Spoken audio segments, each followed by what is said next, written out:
Storm of suspicion, a murder hidden in plain sight. It looked like nature's fury had claimed another victim. But behind the wind and rain was a secret no one saw coming. This is the story of a woman who trusted the wrong person, and a storm that covered everything except the truth. It was late September in Greenfield, Missouri, a quiet town where storms come and go like small-town gossip. That night, a heavy squall rolled through. Trees bent. Power lines shook. And when it cleared, one life was gone.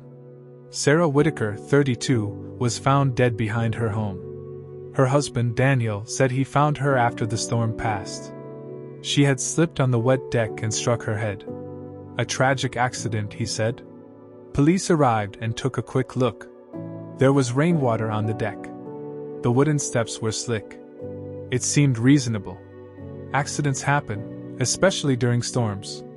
But something about Sarah's position bothered Officer James Cartwright. Her arms were tucked in, like she had been placed there, he later recalled. Still, in the chaos of the storm's aftermath, no one questioned Daniel's story, not yet. Sarah was known for her kindness. She worked as a veterinary assistant, loved animals, and volunteered at the local shelter. Daniel, her husband, was a contractor, often traveling for work. Neighbors described them as the perfect couple. But friends knew better. Sarah had been withdrawing from social events. She looked stressed, thinner than usual, and when asked about it, she would only smile and say, "Just busy." Then there were the fights. A neighbor, Linda Morris, told police she overheard shouting a week before Sarah's death. It wasn't like normal arguing. It sounded violent. I heard a crash. Then silence. Sarah's best friend, Marcy Allen, said Sarah had confided in her. She said she was thinking of leaving him. She was scared but wouldn't say why. This transformed a tragic accident into a question of intent. Detective Carla Jenkins took over the case after Officer Cartwright filed his unease. The autopsy revealed something chilling. Sarah's injuries didn't match a simple fall. Yes, she had a head injury, but also deep bruising on her arms and neck. Someone grabbed her, Jenkins explained. This wasn't a slip and fall. This was a struggle. Daniel claimed Sarah had been outside locking up the shed when the storm hit. He said he was inside watching TV and found her minutes later, unresponsive. But when phone records were checked, Daniel had been on a 12-minute call at the exact time he said he found her. And it wasn't to 911, it was to a woman named Rachel Price. Who was Rachel? And why was Daniel calling her instead of emergency services? Comment, like and subscribe to this channel. Rachel Price was a 28-year-old receptionist Daniel met through a construction job. When questioned, she claimed the call was about work. But detectives noticed she became nervous and evasive. A deeper look into Daniel's life revealed he had been having an affair with Rachel for nearly a year. Sarah didn't know, at least not officially. But friends said Sarah had suspicions. She told me she felt like he was lying about where he was going, Marcy said. And she was right. The affair gave Daniel motive. If Sarah was planning to leave him, he had something to lose, not just a marriage, but financially as well. And then came the insurance policy, a $250,000 life insurance plan taken out by Daniel, just 3 months before Sarah's death. Daniel's defense relied heavily on the storm. There was flooding and wind damage all over town. He claimed the storm knocked out the porch light and made the deck treacherous. But forensic analysis told a different story. Sarah's body was found near a broken flower pot with soil scattered around her head. The pot wasn't cracked by a fall, it was shattered as if someone threw it. And then there were the fingerprints, Daniel's, on the inside of Sarah's wrist. Detective Jenkins confronted him. If this was an accident, why are your fingerprints on her wrist like you were holding her down? Daniel went silent. A witness emerged, a neighbor named Tommy Reeves, a teenager who had been out during the storm taking photos of the lightning. In one photo, barely visible through the rain, was Daniel, standing over Sarah's body, while talking on his phone. Tommy came forward only after seeing Sarah's obituary, and hearing rumors about the investigation. "I didn't want to get involved at first," he said. "But when I saw that photo, I knew I had to." The image wasn't crystal clear, but it raised one huge question. Why was Daniel on the phone while his wife lay motionless in the storm? With mounting evidence, affair, insurance policy, bruises, witness photo, police arrested Daniel Whitaker for second-degree murder. His reaction shocked even seasoned officers. He didn't ask why. He didn't ask about bail. He just said, "Tell Rachel I'm sorry." But this case was far from over. When detectives seized Daniel's phone, they found encrypted messages to Rachel Price, messages that hinted at something darker. One of them read, "Tonight's the night. After the storm, it's done." Rachel Price was brought in for questioning again. This time, she broke down. She admitted the affair. She admitted Daniel had talked about getting rid of Sarah. But then she said something detectives didn't expect. "You think Daniel planned it alone? He didn't. There's someone else, someone worse. And they're still out there." Who was she talking about? What did she mean by someone worse? The investigation, which seemed straightforward, suddenly exploded into something bigger and far more dangerous. Rachel's confession leads detectives to a shocking discovery, another hidden relationship, and a plot that may involve more than one victim. Was Sarah Whitaker's death just the beginning? Sarah Whitaker's death looked like a tragic accident, until bruises, lies, and an affair painted a darker picture. Her husband, Daniel, was arrested for murder. But then, Rachel Price, Daniel's mistress, dropped a bombshell. "You think Daniel planned it alone? He didn't. There's someone else, someone worse. And they're still out there." Now, investigators must untangle a web of secrets that goes far beyond one stormy night. Rachel Price sat in the interrogation room, trembling. Detective Carla Jenkins leaned forward. "Jenkins, who else is involved, Rachel? You need to tell us, now." Rachel, whispering. "You don't understand. If I tell you, they'll kill me." Rachel claimed there was a man named Travis Cole, Daniel's childhood friend, who had been helping Daniel with some things. At first, detectives thought she meant minor errands. But Rachel clarified. "Travis, he does things for money. Dangerous things. And Daniel, he paid him." Remember to comment, like and subscribe to this channel. The idea that Daniel hired someone to help kill his wife wasn't far-fetched. But Rachel's fear suggested Travis wasn't just a hired hand. He might be something worse. Travis Cole, 38, was known to local law enforcement. He had a record: assault, drug trafficking, and illegal firearms possession. But what stood out most? He had previously been a suspect in an unsolved disappearance 5 years ago, but there wasn't enough evidence to charge him. When Detective Jenkins pulled up his file, she saw something chilling. Known to own multiple firearms. Known to use intimidation to settle debts. Rumored to have connections to a biker gang operating out of Springfield. Rachel said Travis had been to the Whitaker home several times. Sarah didn't like him. She once told Rachel, "That man gives me chills." A financial search revealed something strange. A $15,000 cash withdrawal from Daniel's business account 2 weeks before Sarah's death. The same day, Travis Cole deposited $14,500 into his own account. Detectives now had motive, opportunity, and a financial link. But they needed more, something concrete that tied Travis directly to the scene. That break came from an unexpected place: Sarah's phone. Digital forensics uncovered a text message Sarah sent to her sister on the night of the storm. It was never delivered because her phone lost signal. "He brought Travis over again. I told him to leave. Something feels wrong." Those were her last words. Detective Jenkins clenched her jaw. Travis was there. The night she died. But when officers went to question Travis, they found his house empty. His truck gone. His phone disconnected. Travis Cole had vanished. A bolo, "Be on the lookout," was issued. For 2 days, nothing. Then, on the third day, Travis's truck was spotted at a gas station near the Arkansas border. Officers attempted a stop, but Travis fled, leading them on a dangerous chase down rural highways. After 20 minutes, his truck skidded out and crashed into a ditch. But when officers approached, the driver's seat was empty. Travis had fled into the woods. In the truck, they found two things: a loaded handgun, a folded photo of Daniel Whitaker and Sarah Whitaker, together, smiling. On the back, someone had written in black marker, "Debt paid."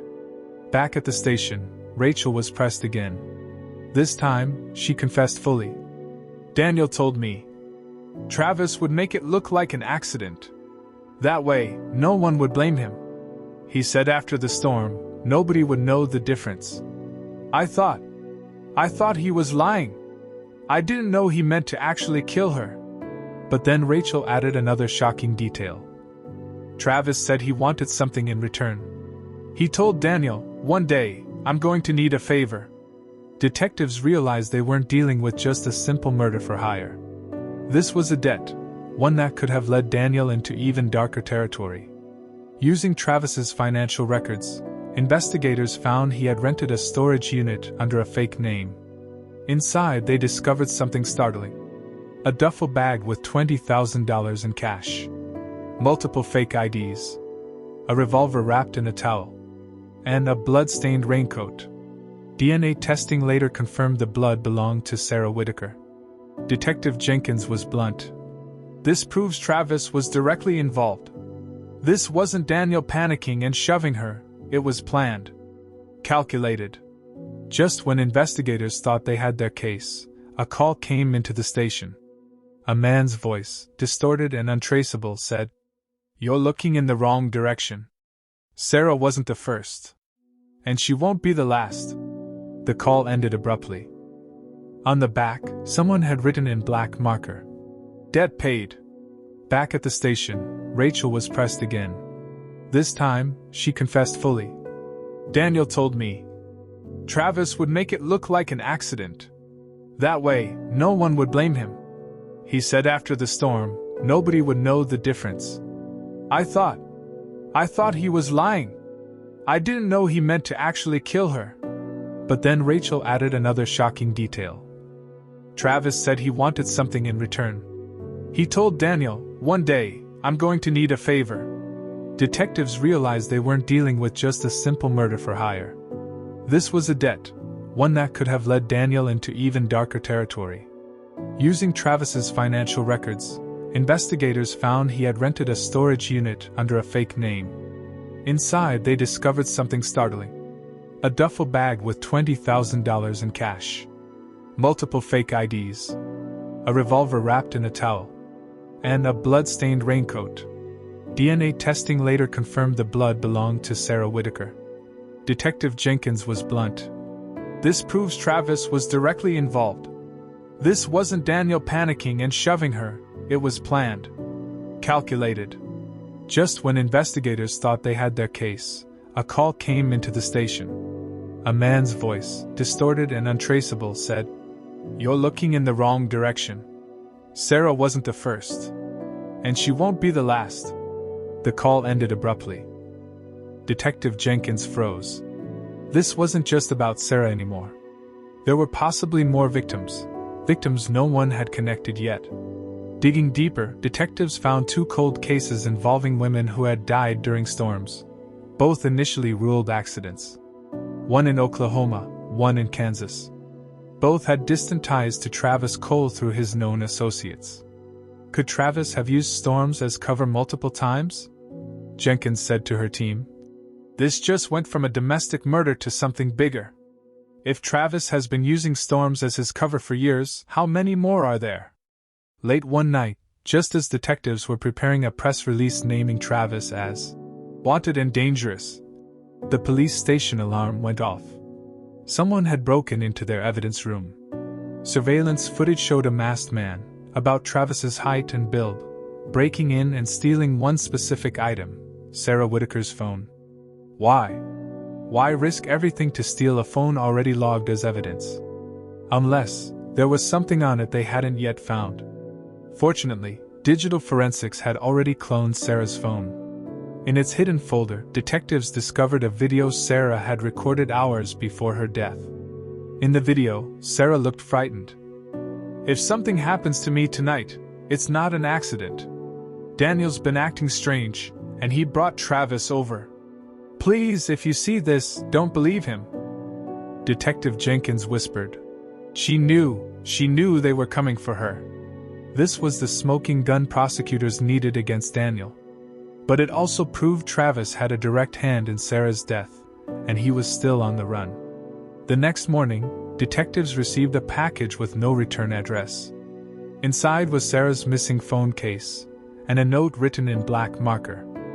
"Stop looking, or there will be another storm." Hours later, weather reports came in. A major storm system was heading straight for Greenfield. And with it, a chilling possibility: Travis Cole might strike again. A dangerous manhunt collides with a violent storm. Detectives discover Travis's true motive and uncover another potential victim who might still be alive. But can they stop him before the storm hits? Sarah Whitaker's death, once ruled a storm accident, unraveled into a dark plot involving her husband Daniel and his dangerous associate, Travis Cole. Rachel Price exposed the conspiracy, revealing Travis as a man with a violent past and possibly other storm-related killings. But before police could catch him, Travis vanished and sent investigators a chilling warning. "Stop looking, or there will be another storm." Like and subscribe to this channel. Now, as a massive storm approaches Greenfield, detectives brace for a deadly final showdown. Rain pounded Greenfield like drumbeats of war. Winds howled through the trees. Detective Carla Jenkins stood at the command center watching weather maps. "He's coming back," she said. "He warned us. And we're not going to let him disappear again." Roadblocks were set up. Officers were dispatched to check abandoned barns, motels, and safe houses known to be linked to Travis Cole. Then came a tip, a frantic 911 call. "There's a man in my backyard. He has a gun." The caller was Anna Peterson, a single mother who lived just 3 blocks from Sarah Whitaker's home. Officers arrived and found Anna shaken but unharmed. She said the man matched Travis's description. "He was wearing a dark raincoat, just standing there, watching. When I yelled, he ran." But why Anna? She had no connection to Sarah or Daniel.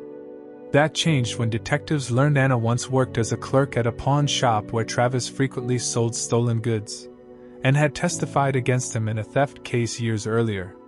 Travis wasn't just returning, he was settling old scores. Detectives quickly devised a plan: use Anna's home as bait. Anna agreed, saying, "I'm not running from him. Not again." A decoy officer took her place inside, while SWAT positioned themselves around the property. Rain hammered the roof, and power flickered. Hours passed. Then movement. A shadow darted across the yard, heading for the back door.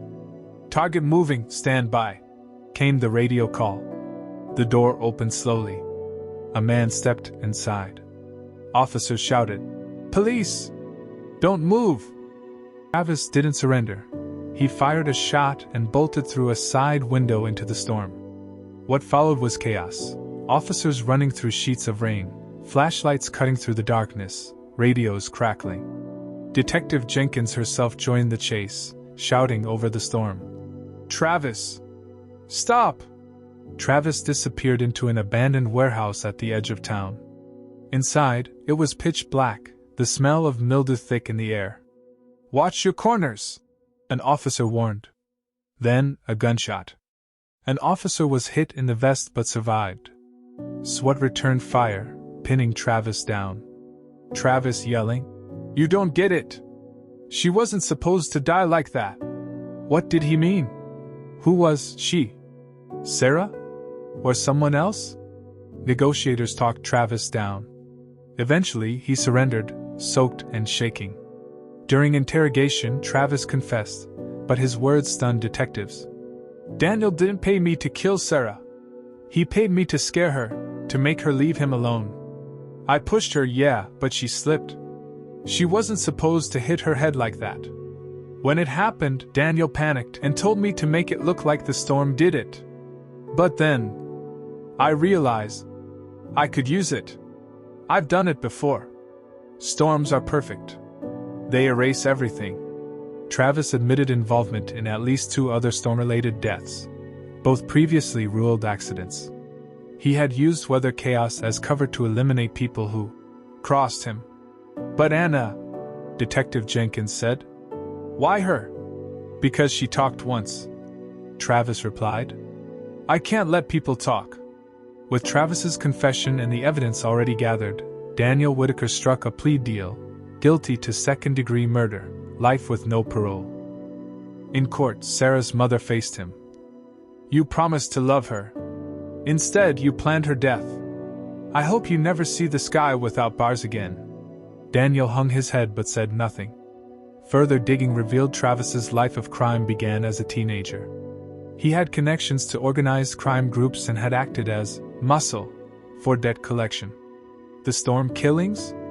Investigators now believe there could be 5 more cases linked to him across 3 states.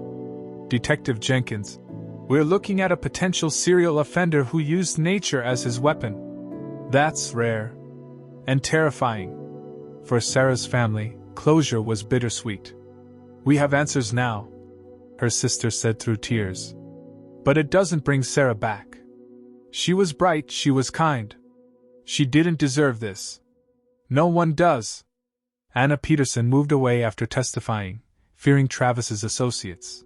Rachel Price, who first revealed Travis's name, entered protective custody for her safety.